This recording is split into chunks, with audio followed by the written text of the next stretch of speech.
Torrhen Stark was a head of House Stark, who reigned as the last king in the north before the region was absorbed into the Seven Kingdoms by Aegon Targaryen. Born into the Stark lineage, Torrhen ruled the north from the ancient seat of Winterfell. His reign was marked by a significant and pivotal event in the history of Westeros, the coming of Aegon the Conqueror. Aegon, with his 3 mighty dragons, had begun his conquest of the Seven Kingdoms. He had already defeated the kings of the Riverlands and the Reach, and his sights were set on the north. Torrhen, recognizing the threat, gathered his bannermen and marched south to face Aegon.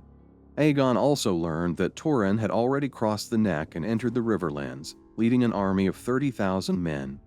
So Aegon abandoned his plans to march south, and at once started his way north, racing ahead of his army on Balerion, his dragon. When Torrhen reached the banks of the Trident, he found a host of 45,000 men and 3 dragons waiting for him. Understanding the futility of resisting such a force and the potential loss of countless lives, Torrhen made a choice that would shape the future of the North.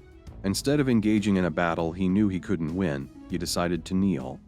In a moment of humility and wisdom, Torrhen knelt before Aegon and swore fealty, earning himself the moniker the King Who Knelt.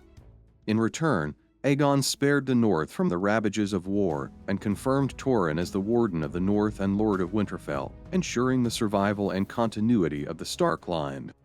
Torrhen's decision was not just about saving his people, but also about securing the future of his house. The North retained a level of autonomy and respect within the Seven Kingdoms, and the Stark name continued to be revered.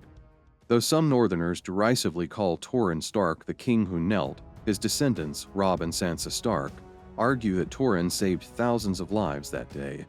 Torrhen's sons did not agree with the rule of House Targaryen either, with some speaking of rebelling and raising the banner of House Stark.